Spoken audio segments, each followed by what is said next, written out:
Do you want to build a snowman? Cool, because that's what we're going to do in today's video.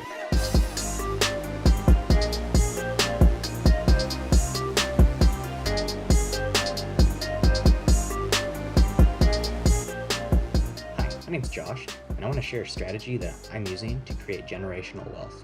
It's called the dividend snowball effect, and you can think of it as a snowball rolling downhill, getting bigger and bigger as it collects more and more snow. Now, it's important to understand upfront that this strategy takes time to achieve. Many investors get discouraged because they don't see early or fast results. In this video, I'm going to show you how this strategy starts off slow, but over time as it builds, it exponentially grows. You'll see the closer that you get to retirement, the faster this thing takes off.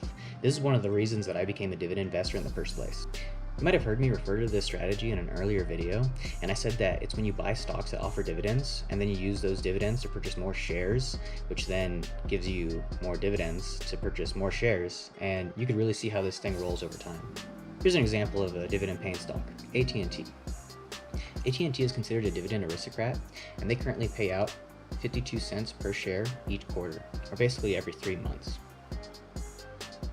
So because I own 200 shares of AT&T, every 3 months I get $104.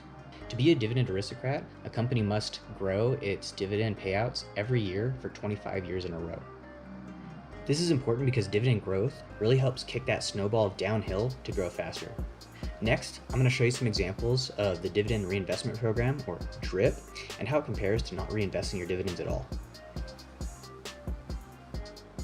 So you can see here on this graph, we have an account with $10,000 and they are not paying any monthly contribution. The blue line represents no dividends reinvested at all. And you can see that over 30 years, they're only maybe doubling their money.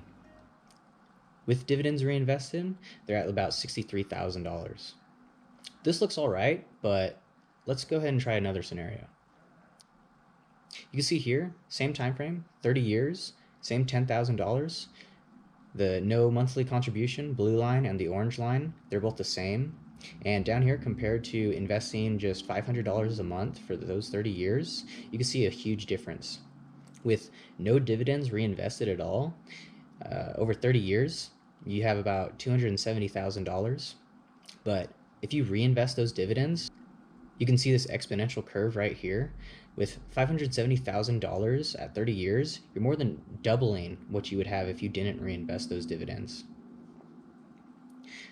Let's take it a step further, and let's see what happens after 50 years. After 50 years, you can really see this exponential curve and how it's a big-ass snowman compared to all these other scenarios where we're not reinvesting our dividends or we're not paying a monthly contribution. The dividend reinvestment program is an automatic way for you to put those dividends back into the stocks that you own.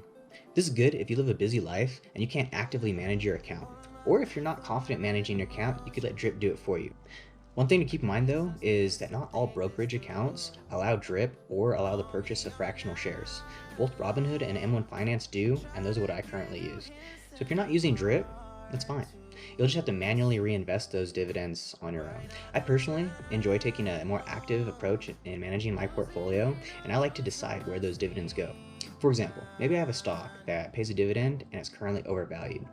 Instead of using DRIP to automatically reinvest its dividends back into that same overvalued stock, I'd rather take those dividends and put it into an undervalued or fair valued stock of my choice. Another thing to keep in mind is try to use an account that's considered tax advantaged, like a Roth IRA. You pay taxes up front with Roth IRAs, and that allows your account to grow untaxed. You're also more likely to be in a lower tax bracket when you initially invest and put that money into an account. And when it matures and you're able to use that money for retirement, you've already paid taxes up front. So you don't have to pay taxes in a higher tax bracket when you have all that extra money. If you want to open a Roth IRA, I have a link down in the description box below for M1 Finance, and if you use my link, we'll both get some free cash to help our accounts grow. Investing early is important, and I wish that I learned about this when I was younger. They say the best time to plant a tree was 20 years ago. The second best time is to plant it right now. If you liked this video and found it helpful, give it a thumbs up, share it with your friends and family, and give them some resources to change their lives today. Also check out these videos if you want to learn more about investing.